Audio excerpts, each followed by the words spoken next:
കേരളത്തിന്റെ സാമൂഹിക മനസാക്ഷിയെ അത്രമേൽ വേദനിപ്പിച്ച ഒന്നായിരുന്നു അട്ടപ്പാടിയിലെ മധുവിന്റെ ആൾക്കൂട്ട കൊലപാതകം. കൈപ്പിന്നിലേക്ക് കയറിനാൽ ബന്ധിക്കപ്പെട്ട് മരണം കാത്തു നിൽക്കുന്ന മധുവിന്റെ ദയനീയ ചിത്രം മലയാളി മറന്നിട്ടില്ല.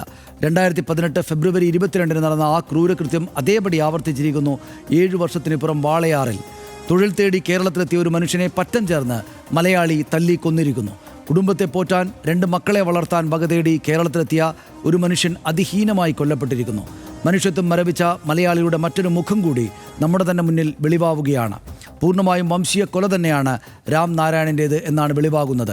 സമൂഹം എന്ന നിലയിൽ അത്രയേറെ രോഗാതുരമാണ് നമ്മുടെ സാമൂഹ്യ മനസാക്ഷിയെന്ന് ഒരു നിലക്കണ്ണാടിയിൽ എന്ന പോലെ നമ്മൾ തന്നെ കാണുന്നു. കൊലപാതകളുടെ രാഷ്ട്രീയ പശ്ചാത്തലം കൂടി ഇന്ന് വെളിപ്പെട്ടിട്ടുണ്ട്. ആദ്യം കാണാം RDX റാപ്പ്.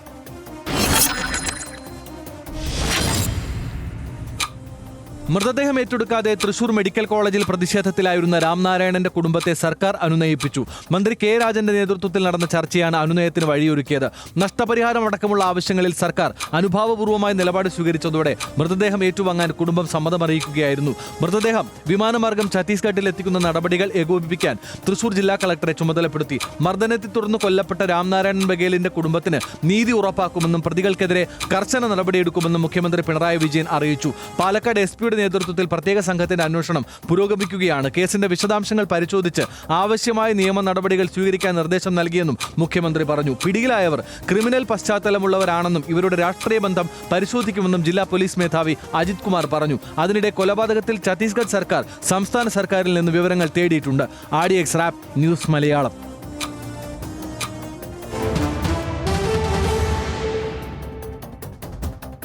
വാളയാറിലെ ആൾക്കൂട്ട കൊലയാളികൾ RSS ആണ് എന്ന് ആവർത്തിക്കുകയാണ് CPIM. ബംഗ്ലാദേശി എന്ന് വിളിച്ച് മർദ്ദിച്ചത് സംഘപരിവാറിന്റെ വിദ്വേഷ രാഷ്ട്രീയമാണെന്ന് MV ഗോവിന്ദൻ പറഞ്ഞു. കേരളം ലജ്ജിച്ച് തലതാഴ്ത്തേണ്ട സാഹചര്യമാണെന്ന് പ്രതിപക്ഷ നേതാവ് VD സതീശൻ ഇന്ന് പറഞ്ഞു. ആൾക്കൂട്ടാക്രമങ്ങൾ എതിർക്കപ്പെടേണ്ടതാണെന്നും അതിനനുകൂലിക്കുന്നില്ല എന്നുമാണ് BJPയുടെ ഇന്ന് വന്ന പ്രതികരണം. നമുക്ക് കാണാം. വാളയാറിലെ ആൾക്കൂട്ട കൊലപാതകത്തിൻ്റെ പിന്നിൽ RSS BJP ക്രിമിനലുകളാണ്. RSSന്റെ നിരവധി കേസുകളിൽ പ്രതികളായിട്ടുള്ള കൊടും ക്രൂരത എന്തും ചെയ്യാൻ മടിയില്ലാത്ത ഒരു സെറ്റാണ് യഥാർത്ഥത്തിൽ ചെയ്തത്. നമ്മളെല്ലാം അപമാനഭാരത്താൽ തലകുനിച്ച് നിൽക്കുന്ന ഒരു സ്ഥിതിയാണ്. മലയാളികളാണ് അത് ചെയ്തത് എന്നതിൻ്റെ നാണക്കേട് നമുക്കുണ്ട്. എൻ്റെ ഉള്ളിലുണ്ട്, അപമാനം ഭാരം നിറയുന്നുണ്ട്. അതുകൊണ്ട് ആ കുടുംബത്തോട് നമ്മൾ നീതി പുലർത്തണം. കുറ്റക്കാരായ ആളുകളെ കർശനമായി അവരെ ശിക്ഷിക്കണം. ആൾക്കൂട്ട വിചാരണ നടത്തി കൊലപ്പെടുത്തിയതിൻ്റെ പിന്നിൽ സംഘപരിവാറിൻ്റെ വിദ്വേഷ രാഷ്ട്രീയമാണ്. ഇതിൽ ഏതെങ്കിലും തരത്തിലുള്ള CPM വിദൂരബന്ധമെങ്കിലും ഉണ്ടായിരുന്നെങ്കിൽ എങ്ങനെ ആഘോഷിക്കപ്പെട്ടിട്ടുണ്ടാകുമായിരുന്നു ഈ ആൾക്കൂട്ടക്കൊല? രാഷ്ട്രീയം നോക്കിയിട്ടല്ല അതിനെ എതിർക്കേണ്ടത്, ഏതെങ്കിലും കളർ നോക്കിയിട്ടല്ല അതിനെ എതിർക്കേണ്ടത്. മറിച്ച് ഇത്തരത്തിലുള്ള ആക്രമണങ്ങൾ ആരുടെ ഭാഗത്തുണ്ടായാലും അതിനെ ശക്തമായിട്ട് നിയമപരമായിട്ട് നേരിടാനും അവർക്ക് പരമാവധി ശിക്ഷ വാങ്ങിക്കൊടുക്കാനുള്ള നടപടികളാണ് സ്വീകരിക്കേണ്ടത്. രാം നാരായണന്റെ ശരീരത്തിൽ മർദ്ദനമേൽക്കാത്ത ഭാഗങ്ങളൊന്നുമില്ല എന്നാണ് police surgeon doctor Hitesh Shankar പറഞ്ഞത്. ഞെട്ടിക്കുന്നതാണത്. അദ്ദേഹം പറഞ്ഞത് കേൾക്കാം. എത്രത്തോളം ക്രൂരമായി ഒരു മർദ്ദനത്തിനിരയായി ഒരു ആൾ മരണപ്പെടുന്ന ഒരു സാഹചര്യം, അത് ഞാനിതിനു മുന്നേ എക്സ്പീരിയൻസ് ചെയ്യാത്തത് കൊണ്ടാണ്. അത് നമ്മളുടെ കേരളീയ സമൂഹം ഒരു അതിഥി തൊഴിലാളികളോട് ചെയ്തപ്പോൾ അതിൻ്റെ വ്യാപ്തി കുറച്ചുകൂടി കൂടുതലുണ്ടെന്ന് തോന്നിയത് കൊണ്ട് മാത്രമാണ് പോസ്റ്റ് ഇട്ടത്. ബോഡി മൊത്തം അടിച്ച പരിക്കുകളുണ്ടായിരുന്നു. പരിക്കില്ലാത്ത ഭാഗങ്ങൾ ഇല്ല എന്ന് തന്നെ പറയാം. വളരെ കുറച്ച് മാത്രമേ ഉണ്ടായിരുന്നുള്ളൂ. ഈ അടി തന്നെയാണ്. ഈ അടി ഒരാളെ ശരീരത്തിൽ ഇത്രയധികം മർദ്ദനമേൽക്കുമ്പോൾ രക്തസ്രാവം ഉണ്ടാവും. അത് തന്നെയാണ് മരണകാരണം. അപ്പോൾ ആന്തരികമായിട്ടും ബാഹ്യമായിട്ടും രക്തങ്ങൾ പോവാം, രക്തം പുറത്തേക്ക് വരാം. ശരീരത്തിൽ ആകമാസകലം രക്തം പുറത്തു വന്ന അവസ്ഥയിലായിരുന്നു. വാളയാറിൽ നടന്നത് ഇതാണ്. ഡിസംബർ 17-ാം തീയതിയാണ് മോഷണക്കുറ്റം ആരോപിച്ചാണ് രാം നാരായണനെ അട്ടപ്പള്ളത്ത് തടഞ്ഞു വെക്കുന്നത്. ആദ്യമായിട്ട് ബംഗ്ലാദേശിയാണ് എന്നാരോപിച്ച് വടി ഉൾപ്പെടെ ഉപയോഗിച്ച് ക്രൂരമായ തോതിൽ അദ്ദേഹത്തെ മർദ്ദിക്കുകയായിരുന്നു. തൊഴിലന്വേഷിച്ച് കേരളത്തിൽ വന്നതാണ് എന്ന് അദ്ദേഹം പറയുന്നുണ്ടെങ്കിലും മർദ്ദനം നിർത്താതെ തുടരുകയായിരുന്നു. സ്ത്രീകൾ ഉൾപ്പെടെയുള്ള സംഘം രാം നാരായണനെ നിഷ്ഠൂരമായിട്ട് മർദ്ദിക്കുകയായിരുന്നു. അവിടെ വെച്ച് കള്ളനല്ല എന്നും കുടുംബം പുലർത്താൻ ജോലി തേടി വന്നതാണെന്നും കണ്ണീരോടെ കരഞ്ഞുകൊണ്ട് രാം നാരായണൻ പറയുന്നത് നമുക്ക് കേൾക്കാം. 2 മണിക്കൂറോളം നീണ്ട മർദ്ദനത്തിനൊടുവിലാണ് രാം നാരായണൻ ബോധരഹിതനായി വീണത്. ചോര വാർന്നൊലിച്ച തൊഴിലാളിയെ ആശുപത്രിയിൽ എത്തിച്ചെങ്കിലും മരിച്ചു പോവുകയായിരുന്നു അദ്ദേഹം. കണ്ടപ്പോൾ കള്ളനെന്ന് തോന്നി എന്നാണ് മർദ്ദനത്തെ നിസ്സാരവൽക്കരിച്ച് നാട്ടുകാർ മറുപടി നൽകിയത്. കൊല്ലണം എന്ന ബോധപൂർവമായ ഉദ്ദേശത്തോടെയാണ് മർദ്ദനം എന്നാണ് റിമാൻഡ് റിപ്പോർട്ടിൽ ഇപ്പോൾ ഉള്ളത്. രാംനാരായണൻ്റെ ശരീരത്തിൽ തല മുതൽ കാൽ വരെ 40-ലേറെ മുറിവുകളുണ്ട്. 40-ലേറെ മുറിവുകൾ. വടികൾ ഉപയോഗിച്ച് പുറംഭാഗം അടിച്ചൊടിച്ചു, നിലത്തിട്ട് തല്ലി, അങ്ങനെ പറയാനാകാത്ത വിധം ക്രൂരമായിട്ടുള്ള കാര്യങ്ങളാണ്. റോഡിലൂടെ വലിച്ചെടുക്കുകയും വല്ലാത്ത ചവിട്ടുകയും ഒക്കെ ചെയ്തു. പ്രത്യേകമായിട്ട് പറയേണ്ടതില്ലാത്ത വിധം ഉള്ള ആക്രമണം. തലയിലുണ്ടായ കടുത്ത രക്തസ്രാവവും ഗുരുതര പരിക്കുകളുമാണ് മരണകാരണമായത് എന്ന് ഡോക്ടർ നേരത്തെ പറഞ്ഞു. പോസ്റ്റ്മോർട്ടം റിപ്പോർട്ടിൽ ഉൾപ്പെടെ തെളിഞ്ഞത് അതിക്രൂരമായിട്ടുള്ള ഈ പീഡനത്തിൻ്റെ വിവരങ്ങളാണ്. ഒരാഴ്ച മുമ്പ് രാംനാരായൺ പാലക്കാട് എത്തിയത് കഞ്ചിക്കോട് കിൻഫ്രയിൽ ജോലി തേടിയിട്ടായിരുന്നു. പരിചയമില്ലാത്ത സ്ഥലമായതിനാൽ വഴിതെറ്റി വാളയാറിലെ അട്ടപ്പള്ളത്ത് എത്തുകയായിരുന്നു. 3 വർഷം മുമ്പ് ഭാര്യ ഉപേക്ഷിച്ചതിനാൽ മാനസിക വിഷമത്തിലായിരുന്നു രാംനാരായൺ എന്ന് ഇപ്പോഴറിയുന്നു. ജോലി ശരിയാകാത്തതിനാൽ നാട്ടിലേക്ക് തിരിച്ചു പോകാനുള്ള ആലോചനയിലുമായിരുന്നു രാംനാരായൺ. RSS നടപ്പിലാക്കിയ വർഗീയ കൊലപാതകമാണെന്ന് ആദ്യം ആരോപിച്ച് സന്ദീപ് വാര്യരാണ്. കോൺഗ്രസ് നേതാവ് വിദ്വേഷം തലക്ക് പിടിച്ച BJP RSS പ്രവർത്തകരാണ് കൊലയ്ക്ക് പിന്നിൽ എന്ന് സന്ദീപ് പറഞ്ഞു. പിടിയിലായ പ്രതികളിൽ 4 പേർ BJP അനുഭാവികളാണെന്ന് സ്പെഷ്യൽ ബ്രാഞ്ച് റിപ്പോർട്ട് ഇപ്പോൾ തന്നെയുമുണ്ട്. 1, 2, 3, 5 പ്രതികൾ BJP അനുഭാവികളാണ് എന്നാണ് സ്പെഷ്യൽ ബ്രാഞ്ച് റിപ്പോർട്ട് നൽകിയത്. കേസിൽ നിരവധി കേസുകളിലെ പ്രതികളാണ്. നിരവധി കേസുകളിൽപ്പെട്ട ആളുകളായിട്ട് ഉള്ള ആളുകൾ അതിനകത്തുണ്ട്. ഇവരെ അറസ്റ്റ് ചെയ്ത് കോടതിയിൽ ഹാജരാക്കിയപ്പോൾ സുബൈർ കൊലക്കേസിലെ പ്രതി ജിനീഷാണ് കോടതിയിലെത്തിയതെന്ന് പോലീസ് പറയുന്നുണ്ട്. കേസിലെ 4ാം പ്രതി ആനന്ദൻ CIT പ്രവർത്തകനാണെന്നും റിപ്പോർട്ടിൽ പരാമർശമുണ്ട്. ഒരാളൊഴികെ ബാക്കിയെല്ലാവരും സംഘപരിവാരോട് ആഭിമുഖ്യമുള്ള ആളുകളാണ്. ഇതിപ്പോൾ അങ്ങേയറ്റം ദുഃഖകരമാണ്, അപമാനകരമാണ്. ഇത് കേരളത്തിലാണ്. നേരത്തെ VD സതീശൻ പറഞ്ഞല്ലോ, പ്രതിപക്ഷ നേതാവ്. അതായത് ഇത് കേരളത്തിലാണല്ലോ ഇത് നടന്നതെന്ന് ആലോചിക്കുമ്പോൾ നമ്മളെല്ലാം ഈ കുറ്റകൃത്യത്തിൽ അങ്ങേയറ്റം വല്ലാത്തോതിലായി പോവുകയാണല്ലേ? തീർച്ചയായും. അതായത് ഈ ഇതര സംസ്ഥാന തൊഴിലാളികളോട് പരമാവധി നന്നായി പെരുമാറുന്ന ഒരു സമൂഹം തന്നെയാണ് കേരളീയ സമൂഹം. ആ കാര്യത്തിൽ സംശയമൊന്നുമില്ല. മാത്രമല്ല, ആ കാര്യത്തിൽ ഒരു പൊതുബോധം ആ മട്ടിൽ സൃഷ്ടിച്ചെടുക്കുന്നതിൽ സർക്കാർ തന്നെ ഒരു പങ്ക് വഹിച്ചിട്ടുമുണ്ട്. കാരണം അതിഥി തൊഴിലാളികൾ എന്ന് അവരെ വിളിക്കണം, അങ്ങനെ വേണം ആ പ്രയോഗം എന്നതൊക്കെ ഇങ്ങനെ ആവർത്തിച്ച് സർക്കാർ തന്നെ പറയുമ്പോൾ അപ്പോൾ ആളുകൾക്കും അങ്ങനെ ഒരു ബോധ്യം വരും. വളരെ പെട്ടെന്നാണ് കേരളത്തിലേക്കുള്ള ഈ മൈഗ്രേഷൻ സംഭവിച്ചുകൊണ്ടിരുന്നത്. മൈഗ്രേഷൻ എന്ന് പൂർണ്ണമായ അർത്ഥത്തിൽ പറയാനാവില്ല. ജോലിക്ക് വരുന്നവരാണ്, വന്നതിന് ശേഷം തിരിച്ചു പോകുന്നവരാണ് ബഹുഭൂരിപക്ഷവും. അപ്പോൾ അങ്ങനെ ഈ വിവിധ ഉത്തരേന്ത്യൻ സംസ്ഥാനങ്ങളിൽ നിന്ന്, ആദ്യം ബംഗാളിൽ നിന്ന് വന്നെങ്കിൽ പിന്നീട് മിക്കവാറും എല്ലാ സംസ്ഥാനങ്ങളിൽ നിന്നും ആ ഭാഗത്തു നിന്ന് ആളുകൾ വന്ന് ഇവിടെ ജോലി ചെയ്യുന്ന ഒരു സാഹചര്യമുണ്ട്. അവർക്കിവിടെ സംഘടന തന്നെ രൂപപ്പെടുന്ന ഒരു സാഹചര്യമുണ്ടായി. അവർക്ക് വേണ്ടി ശബ്ദിക്കാൻ ഇവിടെ ആളുകളുണ്ട്. ഇപ്പോൾ പെരുമ്പാവൂരിലായാലും നമ്മൾ താമസിക്കുന്ന പ്രദേശത്ത്, കാക്കനാടിൻ്റെ പ്രദേശത്തൊക്കെ ആണെങ്കിലും അവരെ സംഘടിപ്പിക്കാനും അവരുടെ അവകാശങ്ങൾക്ക് വേണ്ടി അതിനുവേണ്ടി സംസാരിക്കാനുമൊക്കെ ഇവിടെ തന്നെ ആളുകൾ ഉണ്ടാകുന്ന സാഹചര്യമൊക്കെ ഉണ്ടായി. 10-25 ലക്ഷം പേരുണ്ടല്ലോ, ചെറിയ സംഖ്യയൊന്നുമല്ല. ഇവിടുത്തെ പല പ്രമുഖ ജാതി വിഭാഗങ്ങളെക്കാൾ, സാമുദായിക വിഭാഗങ്ങളെക്കാൾ ഒക്കെ കൂടുതൽ എണ്ണം ഇവിടെ ഇപ്പോൾ അതിഥി തൊഴിലാളികളുണ്ട് എന്ന സാഹചര്യമുണ്ട്. അവരെ നമ്മൾ എല്ലാവരെയും ഭായി എന്നാണ് വിളിക്കുന്നത്. അതുകൊണ്ട് തന്നെ അവർക്ക് കേരളത്തിൽ ജോലി ചെയ്യുന്നതിൽ വളരെ സന്തോഷമാണ്. നമ്മൾ പലരോടും സംസാരിക്കാറുണ്ട്. അവരുടെ ഗ്രാമങ്ങളിൽ എങ്ങനെയാണ് അവർ പരിഗണിക്കപ്പെടുന്നത് എന്ന് നോക്കുമ്പോൾ കേരളത്തിൽ വളരെ മാന്യമായി അവരെ പരിഗണിക്കുന്നു എന്ന സാഹചര്യമുണ്ട്. അതൊക്കെ ആയിരുന്നിട്ടും എങ്ങനെയാണ് ഇതിങ്ങനെ സംഭവിച്ചത് എന്നുള്ളതാണല്ലോ അതിനകത്തെ പ്രശ്നം. ഇപ്പോൾ ഈ ഒരു ഫ്രഞ്ച് മനഃശാസ്ത്രജ്ഞനുണ്ട്, ഗുസ്താവ് ലെ ബോൺ. അദ്ദേഹത്തിൻ്റെ ഇത്തരം മോബ് സൈക്കോളജിയെക്കുറിച്ച് അദ്ദേഹം കുറേ വിശദമായി കാര്യങ്ങൾ പറയുന്നുണ്ട്. അതിൽ ഈ പറയുന്നത് പോലെ യുക്തിയില്ലാത്ത ഒരു സാഹചര്യത്തിലേക്ക് ആ ആൾക്കൂട്ടത്തിൻ്റെ മനസ്സ് ചെന്ന് പെടും. പിന്നെ ഇതിനെ നേരത്തെ ഇപ്പോൾ നമ്മൾ കണ്ടില്ലേ, ഒരു കള്ളനാന്ന് തോന്നി എന്ന മട്ടിൽ നിസ്സാരവൽക്കരിച്ച് കാര്യങ്ങളെ കാണുകയും ഒക്കെ ചെയ്യുന്ന ഒരു മനോഭാവം. ആ സമയത്ത് ഒരു വ്യക്തി എന്ന നിലയില്ല, ആൾക്കൂട്ടത്തിൻ്റെ മനസ്സ് ഒരുമിച്ചാണ് പ്രവർത്തിക്കുക. ഒരു തരത്തിൽ ഒരു ഹിപ്നോട്ടിസം പോലെ സംഭവിക്കും എന്നൊക്കെയാണ് പറയുന്നത്. പക്ഷേ ഇതിനെല്ലാം ഒരു ട്രിഗർ ഫാക്ടർ ഉണ്ടാകും, അല്ലെങ്കിൽ ഒരു കാരണം അവർ കണ്ടെത്തും. ഈ ആൾക്കൂട്ടം ഒരു കാരണം കണ്ടെത്തും. ആ കാരണം എല്ലാവരുടെയും കാരണമായിട്ട് അങ്ങ് രൂപപ്പെടും. ആ കാരണം എന്താണ്? ആ കാരണം ഇയാൾ ബംഗ്ലാദേശിയാണെന്നുള്ള രാംനാരായൺ എന്ന് പറയുന്ന ഈ ഛത്തീസ്ഗഡുകാരൻ ബംഗ്ലാദേശിയാണ് എന്നതാണ് ഇവരുടെ തോന്നൽ. അത് ഈ ആൾക്കൂട്ടത്തിൻ്റെ ഒരു തോന്നലാണ്. ആ തോന്നലിൻ്റെ പേരാണ് നമുക്ക് ഈ സമീപകാലത്തെങ്ങും കേട്ടിട്ടില്ലാത്ത വണ്ണം ഒരു മനുഷ്യരെ ക്രൂരമായി തല്ലിക്കൊല്ലുന്നത്. അതെവിടെ നിന്നാണ് വരുന്നത്? ആ ഒരു ചിന്ത എവിടെ നിന്നാണ് വരുന്നതെന്നാണ് ഇതിനകത്തുള്ള പ്രശ്നം. ഇപ്പോൾ സന്ദീപ് വാര്യർ പറഞ്ഞു, മറ്റാരെങ്കിലുമൊക്കെ പറഞ്ഞു, അല്ലെങ്കിൽ ഇപ്പോൾ MP രാജേഷ് പറയുന്നു, ഗോവിന്ദ മാസ്റ്റർ പറയുന്നു, ഇവരെല്ലാവരും പറയുന്നത് ഇത് RSS നടത്തിയ കൊലപാതകം എന്നാണ്. അത് നേരിട്ട് ഇപ്പോൾ RSS ആസൂത്രണം ചെയ്ത് നടത്തിയ കൊലപാതകമൊന്നുമല്ല.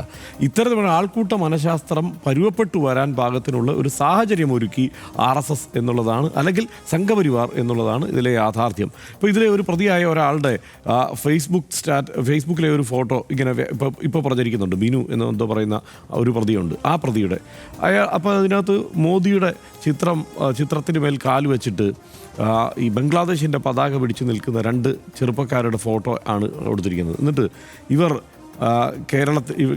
ഇന്ത്യയിൽ എവിടെയുണ്ടെങ്കിലും ഇവരെ കണ്ടെത്തുന്നത് വരെ ഷെയർ ചെയ്യുക. അങ്ങനത്തെ ഒരു പോസ്റ്റ് ഷെയർ ചെയ്യുന്ന ഒരാളാണ് ഇതിലെ ഒരു പ്രതി. അതാണ് ഇവിടുത്തെ അയാൾക്കായിരിക്കാം ചിലപ്പോൾ ആദ്യം ഇത് തോന്നിയിട്ടുണ്ടാവുക. ഈ കഞ്ചാവ് അടിച്ചിരിക്കുന്ന ഒരുമിച്ച് ഇരിക്കുന്ന കുറേ പേര് ഒരുമിച്ചിരിക്കുമ്പോൾ അതിൽ ഒരാൾക്ക് എന്തെങ്കിലും ഒരു ഹാലൂസിനേഷൻ തോന്നിയാൽ പിന്നെ അത് എല്ലാവരുടെയും ചിന്തയാകുമെന്ന് പറയും. ആ മട്ടിൽ തന്നെയാണ് ആൾക്കൂട്ടത്തിൻ്റെ മനഃശാസ്ത്രം പ്രവർത്തിക്കുക. ഇയാൾക്ക് ആ ചിന്തയുണ്ടായിട്ടുണ്ടാവും, ഇത് ബംഗ്ലാദേശിയാണ്, ആ ബംഗ്ലാദേശിയെ നമ്മൾ കൊല്ലേണ്ടതാണ് എന്ന്. ഇതുപോലുള്ള കിറുക്കന്മാർ അവിടെ ബംഗ്ലാദേശിലും ഉണ്ട് എന്നുള്ളതാണ് യാഥാർത്ഥ്യം. അവിടെ നമ്മൾ ധാരാളം വീഡിയോകൾ കാണാറുണ്ടല്ലോ. ഈ പറഞ്ഞതുപോലെ ഇന്നൊരു ഹിന്ദു യുവാവിനെ കൊന്നിട്ടുണ്ട് ധാരാളം. അവിടെ ഇങ്ങനെ കൊലപാതകങ്ങൾ നടക്കുകയാണ്. അവിടെ ബംഗ്ലാദേശിലും കൊലപാതകങ്ങൾ നടക്കുന്നുണ്ട്. അവിടെ ഹിന്ദുക്കളെ കൊല്ലുന്നു. അത് മാത്രമല്ല, എന്നിട്ട് ഇത് ഇന്ത്യക്കെതിരെ വ്യാപകമായി ഇങ്ങനെ ഹെയ്റ്റ് ക്യാമ്പയിൻ ഇങ്ങനെ ഒരു ഭാഗത്തു കൂടി നടത്തിക്കൊണ്ടിരിക്കുകയാണ്. ജമാഅത്തെ ഇസ്ലാമിയുടെ സ്വാധീനമാണ് അവിടെ പറയുന്നത്. ഇവിടെ കേരളത്തിലേക്ക് വരുമ്പോൾ അല്ലെങ്കിൽ ഇന്ത്യയിലേക്ക് വരുമ്പോൾ ഇവിടെ ഈ സംഘപരിവാറിൻ്റെ സ്വാധീനമാണ് യഥാർത്ഥത്തിൽ ഇവിടെ സംഭവിച്ചിരിക്കുന്നത്. ഇപ്പോൾ നമുക്കറിയാമല്ലോ, ഈ സന്ദീപ് വാര്യർ തന്നെ ഇപ്പോൾ വലിയ ആദ്യം തന്നെ ഈ കാര്യങ്ങളൊക്കെ കണ്ടെത്തി പറയുന്ന വിശകലനം ചെയ്യുന്ന സന്ദീപ് വാര്യർ പണ്ടിട്ട പോസ്റ്റ് ഓർമ്മയില്ലേ, കാശ്മീരിലെ മുസ്ലിങ്ങളെ എന്ത് ചെയ്യണം എന്നത് സംബന്ധിച്ച്. അപ്പോൾ ആ തരത്തിലുള്ള പ്രചാരവേലകളിൽ ഏർപ്പെട്ടിരിക്കുന്ന നേതാക്കൾ തന്നെയാണ് ഈ പറയുന്ന സാധാരണക്കാരായ ആളുകളെ അതിലേക്ക് കൊണ്ട് ചെത്തിക്കുന്നത്. അതിൽ BJP-കാരൻ തന്നെ ആവണമെന്നില്ല, സാധാരണക്കാരായ ആളുകൾ. ഇപ്പോൾ ഈ TP സെൻകുമാറിനെ പോലെയുള്ള മുൻ DGP ആയിരുന്ന ആളുകളൊക്കെ ആധികാരികമായി പറയുകയാണ് ഈ ഇറങ്ങി നടക്കുന്നതിൽ ബഹുഭൂരിപക്ഷവും ബംഗ്ലാദേശികളാണെന്ന മട്ടിലാണ് അയാളൊക്കെ ഈ പ്രചാരവേലയിൽ ഏർപ്പെടുന്നത്. ഒരു ഉത്തരവാദിത്വവും ഇല്ലാത്ത മനുഷ്യനാണ്. അപ്പോൾ ഇങ്ങനെയൊക്കെ എന്തെങ്കിലും തോന്നിയാസമൊക്കെ പറയും. ഈ ഹാലൂസിനേഷനിൽ നടക്കുന്ന കക്ഷികളാണ്. അപ്പോൾ അതെല്ലാം ഇങ്ങനെ സാധാരണക്കാരായ മനുഷ്യരിന്ന് കേൾക്കുമ്പോൾ അയാൾ പഴയ DGP ഒക്കെ ആയിരുന്നില്ലേ. അപ്പോൾ ഈ കാണുന്ന എല്ലാ ഇതര സംസ്ഥാന തൊഴിലാളിയെയും ഇത് എന്താണ് ഒരു ബംഗ്ലാദേശി എന്ന മട്ടിൽ മലയാളി നോക്കി തുടങ്ങുന്ന അവസ്ഥയിലേക്ക്, അതായത് എങ്ങനെയാണ് അതിഥി തൊഴിലാളി എന്നവരെ വിളിക്കണമെന്ന് നമ്മളെ ഭരണകൂടം തന്നെ പഠിപ്പിക്കുകയും സർക്കാർ തന്നെ പഠിപ്പിക്കുകയും നമ്മളങ്ങനെ കാണുകയും നമ്മൾ ഭായി എന്ന് തന്നെ വിളിക്കുകയും ചെയ്യുന്ന വിഭാഗത്തെ ഇപ്പോൾ സംശയിച്ചു തുടങ്ങിയിരിക്കുകയാണ്. ഇവൻ ബംഗ്ലാദേശിയാണോ എന്നുള്ളത്. അപൂർവം ബംഗ്ലാദേശികൾ അവിടെ ഇവിടെയൊക്കെ പിടിക്കപ്പെടുന്നൊക്കെ ഉണ്ട്. അത് സ്വാഭാവികമാണ്. മൈഗ്രേഷൻ്റെ ഭാഗമായി ആളുകൾ അങ്ങനെ അങ്ങോട്ടും ഇങ്ങോട്ടും ഒക്കെ പോകും. പല സാഹചര്യത്തിലൊക്കെ ഇവിടെ ബംഗ്ലാദേശിൽ നിന്ന് കണ്ടെത്തിയാൽ അതിന് നിയമപരമായ മാർഗ്ഗങ്ങളുണ്ട്. ഒരാളെയും ചുമതലപ്പെടുത്തിയിട്ടില്ല ഒരു ബംഗ്ലാദേശിയെ കണ്ടാൽ തല്ലിക്കൊല്ലാൻ, ഇല്ലേ? ആ നിയമത്തിൻ്റെ വഴിക്ക് പോകുകയാണ് വേണ്ടത്. അങ്ങനെ അവർക്ക് സംശയം തോന്നിയാൽ പോലീസിനെ വിളിച്ചു വരുത്തുന്നത് ഇയാളെ കണ്ടെത്തിയിട്ടുണ്ട്, ഇയാൾ ബംഗ്ലാദേശിയാണോ എന്ന് സംശയമുണ്ട് എന്ന് പറയുന്നിടത്ത് തീരുന്ന കാര്യമാണ്.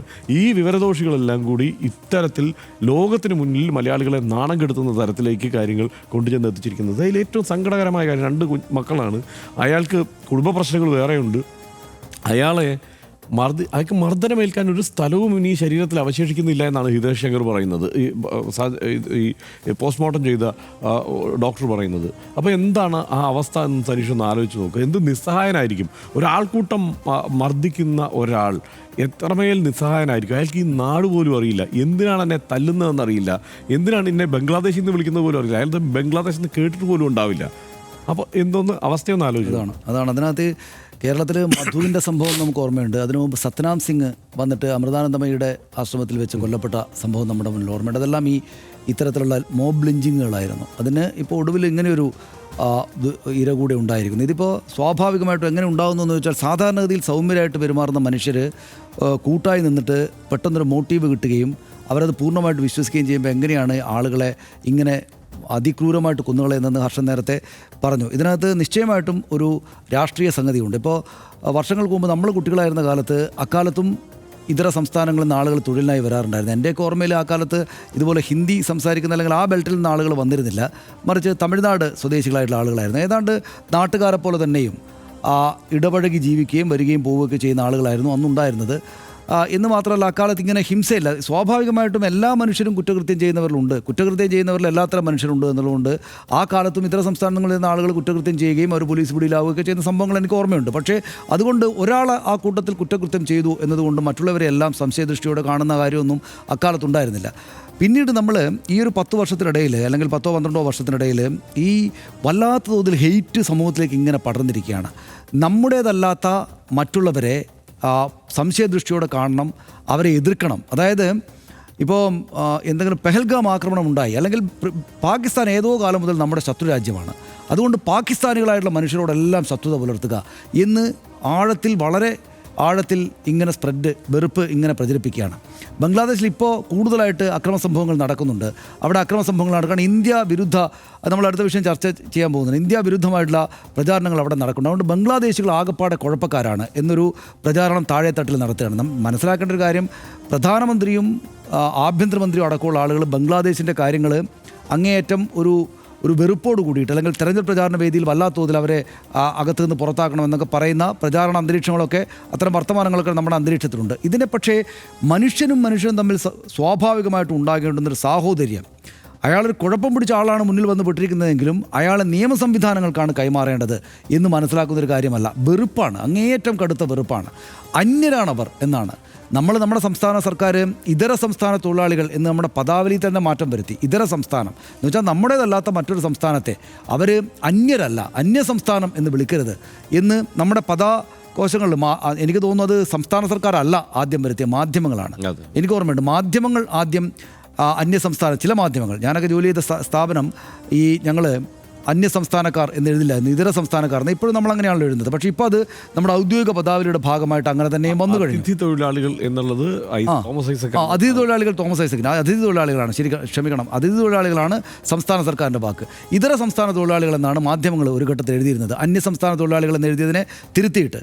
അപ്പോൾ എനിക്കത് ഓർമ്മയുണ്ട്. അപ്പോൾ ആ തരത്തിൽ അവരിലേക്ക് സഹാനുഭൂതിയുടെയും നിൽപ്പിൻ്റെയും ഒക്കെ ഒരു പൊളിറ്റിക്സ് പ്രസരിപ്പിക്കാൻ വേണ്ടി ശ്രമിക്കും. അതിന് ബദലായിട്ട് അങ്ങേയറ്റം ഹിംസാത്മകമായിട്ടുള്ള വെറുപ്പിൻ്റെ രാഷ്ട്രീയ സംഗതികൾ നമ്മുടെ സമൂഹത്തിൽ ആകപ്പാടെ പടരുകയാണെന്ന കാര്യത്തിൽ യാതൊരു സംശയമില്ല. കുട്ടികളെ തട്ടിക്കൊണ്ടുപോകാൻ വന്നിരിക്കുന്നു എന്ന് ഒരു സമയത്ത് പെട്ടെന്നൊരു പ്രചണ്ഡമായ പ്രചാരണം വരും. പിന്നീട് വഴിയിലൂടെ പോകുന്ന പാവപ്പെട്ട ആളുകളെല്ലാം ഈ സംശയത്തിൻ്റെ ക്രൂരദൃഷ്ടികളാലാണ് അവർ നോക്കപ്പെടുക. പക്ഷേ എന്നാലും കുഴപ്പമില്ല. പക്ഷേ ഇതിപ്പോൾ ഇത്രയും ആളുകൾ തല്ലുമ്പോൾ ഇതിൻ്റെ ഏറ്റവും രോഗാതുരതയുടെ വലുപ്പം നമ്മൾ മനസ്സിലാക്കണമെങ്കിൽ രാഷ്ട്രം, അതായത് ഇത്രയും ആളുകൾ ചേർന്ന്, സ്ത്രീകളും പുരുഷന്മാരും എല്ലാം ചേർന്ന് ഇങ്ങനെ മനുഷ്യനെ തല്ലുമ്പോൾ ഒരാൾ അത് ചെയ്യരുത് എന്ന് പറയാൻ ഉണ്ടായിരുന്നില്ല എന്നതാണ് നമ്മളെ ഏറ്റവും കൂടുതൽ ഭയപ്പെടുത്തേണ്ടത്. അതായത് ആ സാഹചര്യത്തിൽ പിന്നെ ആരും ചെന്ന് പെട്ടുപോകാം. ആ സാഹചര്യത്തിൽ ഇന്നയാളെന്നൊന്നുമില്ല, നിങ്ങൾക്ക് കള്ളൻ അല്ലെങ്കിൽ കുഴപ്പക്കാരൻ എന്ന് തോന്നുന്ന ഏതൊരാളും, അതിപ്പോൾ ഇതര സംസ്ഥാന തൊഴിലാളി തന്നെ ആവണമെന്നില്ല, ഇതര സംസ്ഥാന തൊഴിലാളിയുടെ രൂപഭാവങ്ങളിലുള്ള ഒരാളെ നിങ്ങൾക്കിടയിൽ തന്നെ ഒരാളെ കിട്ടിയാലും അവർ തല്ലും. അപ്പോൾ അങ്ങനെയുള്ള ആളുകൾ ആലോചിക്കേണ്ടത്, നമ്മുടെയൊക്കെ രക്ഷിതാക്കളും മറ്റുമൊക്കെ, അല്ലെങ്കിൽ നമ്മുടെ മുമ്പുള്ള തലമുറയിലുള്ള ആളുകൾ ലോകത്തിൻ്റെ നാനാഭാഗങ്ങളിലേക്കും യാത്ര ചെയ്തിട്ടാണ് ജീവിതം ഓരോ ദിവസവും കഴിഞ്ഞു കൂട്ടുക, അവരുടെ ജീവിതം കടന്നിരുന്നത്. നമ്മളെപ്പോലെ പ്രവാസികളായിട്ടുള്ള ആളുകൾ ലോകത്തൊരുപക്ഷേ മറ്റധികം ജനതകൾ ഉണ്ടാകില്ല. നമ്മുടെ കേരളത്തിൻ്റെ എല്ലാ ഭാഗത്തേക്കും പോയിട്ട്, ഇതര സംസ്ഥാനങ്ങളിലേക്ക് പോയിട്ടുണ്ട്. നമ്മുടെ എല്ലാ സംസ്ഥാനങ്ങളിലും മലയാളി പ്രാതിനിധ്യം കാണാൻ കഴിയും. മറ്റ് ലോകരാജ്യങ്ങളിലേക്കും സാധാരണ തൊഴിലാളികളായിട്ടും മറ്റും പോയിട്ടുണ്ട്. നമ്മുടെ ഗൾഫ് രാജ്യങ്ങളുടെ കാര്യം പറയേണ്ടതില്ലല്ലോ. അവിടങ്ങളിലൊക്കെ നമ്മൾ എത്രമേൽ എങ്ങനെയാണോ ഉള്ളത് അതുപോലെയാണ് ഇവിടങ്ങളിലേക്ക് വരുന്ന ആളുകളുള്ളത് എന്ന് മനസ്സിലാക്കുന്നതിന് പകരം അവരെ ഇങ്ങേയറ്റം ഈ ഉള്ളിലെ രാഷ്ട്രീയ സംഗതികൾ വെച്ചിട്ട് ഇങ്ങനെ മർദ്ദിച്ച് കൊല്ലുന്നത് യഥാർത്ഥത്തിൽ കൊലപാതകം മർദ്ദിച്ച ആളുകളുടെ മാത്രം അപമാനമല്ല, അത് കേരള സമൂഹത്തിൻ്റെ ആകെയാണ്. നേരത്തെ ഹർഷൻ ശരിയാൻ വിധം പറഞ്ഞു, ഈ സന്ദീപ് വാര്യർ ഇപ്പോൾ അദ്ദേഹം ശരിയായ രാഷ്ട്രീയത്തിൻ്റെ കാര്യങ്ങളാണ് അദ്ദേഹം പറയുന്നത്. നല്ലതാണ്, അദ്ദേഹത്തെ പോലെ രാഷ്ട്രീയ നേതാവിന് അങ്ങനെ അദ്ദേഹത്തിൻ്റെ പഴയകാല കുഴപ്പങ്ങൾ ഒഴിവാക്കിയിട്ട് കിട്ടിയത് വളരെ നല്ല കാര്യമായിട്ട് വിചാരിക്കുന്ന ഒരാളാണ് ഞാൻ. പക്ഷേ കശ്മീരിലെ കുട്ടികളുടെ കഴുത്തിൽ ടയറിട്ട് കത്തിക്കണം, കശ്മീരിലെ കുട്ടികളുടെയാണ്, കശ്മീരികളുടെ അല്ല, കശ്മീരിലെ കുട്ടികളുടെ കഴുത്തിൽ ടയറിട്ട് കത്തിക്കണം എന്ന് അദ്ദേഹത്തെ കൊണ്ട് അക്കാലത്ത് പറയിപ്പിച്ച എന്താണ്? അദ്ദേഹത്തിനുള്ളിലേക്ക് ഇഞ്ചക്ട് ചെയ്യപ്പെട്ടിരിക്കുന്ന ആ വിദ്വേഷത്തിൻ്റെ രാഷ്ട്രീയമാണ്. BJP-ക്കാർ ആകപ്പാടെ വിദ്വേഷ രാഷ്ട്രീയം ഉള്ളിൽ കൊണ്ടുവന്ന് എല്ലാവരെയും തല്ലിക്കൊല്ലാൻ നടക്കുന്നു എന്നൊന്നുമല്ല ഞാൻ പറയുന്നത്, എന്ന് ഞാൻ വിചാരിക്കുന്നേയില്ല. പക്ഷേ അവരുടെ പല ഭാഗത്തുനിന്നും ഈ രാഷ്ട്രീയമായിട്ട് വരുന്ന സംഗതികൾ അവരിൽ ആ ഭാഗത്തോട് ചേർന്ന് നിൽക്കുന്ന, ഞാനിത് തീവ്ര വലതുപക്ഷ രാഷ്ട്രീയത്തോട് ചേർന്ന് നിൽക്കുന്ന പലരെയും ഈ മട്ടിൽ അങ്ങേയറ്റം ക്രൂരരാക്കി മാറ്റിയിട്ടുണ്ട്.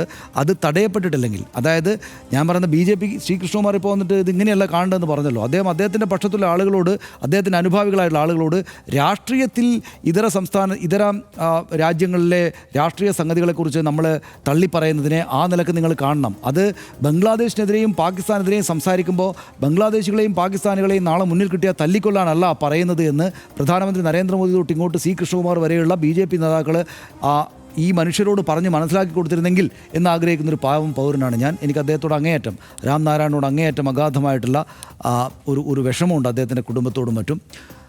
അതിഥി തൊഴിലാളികൾ എന്നാണ് നമ്മൾ അവരെ വിളിക്കാറ്. ആ പുരോഗമന വർത്തമാനം സമൂഹം എന്ന നിലയിൽ നമ്മുടെ പുറംപൂച്ചു മാത്രമാണോ എന്ന് ഒരിക്കൽ കൂടി സംശയിപ്പിക്കുന്നു ഈ കൊടുംകൊല.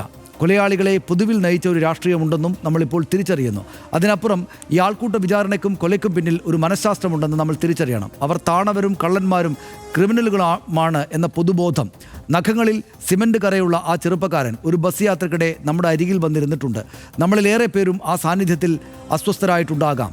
വില കുറഞ്ഞ ടീഷർട്ടും ജീൻസും ഇട്ട് എച്ചിൽ ട്രോളിയും ഉന്തി വന്ന് അവൻ നമ്മുടെ ഹോട്ടൽ മേശയുടെ പുറം തുടച്ചു തന്നിട്ടുണ്ട്. നമ്മളിലേറെ പേരും അവനെ ഗൗനിക്കാതിരുന്നിട്ടുണ്ടാകാം. റെയിൽവേ പ്ലാറ്റ്ഫോമിൽ കൂട്ടുകാരോടൊപ്പം ഇരുന്ന് അവർ മൊബൈൽ ഫോണിൽ പാട്ട് കേൾക്കുന്നത് നമ്മൾ കാണാറുണ്ട്.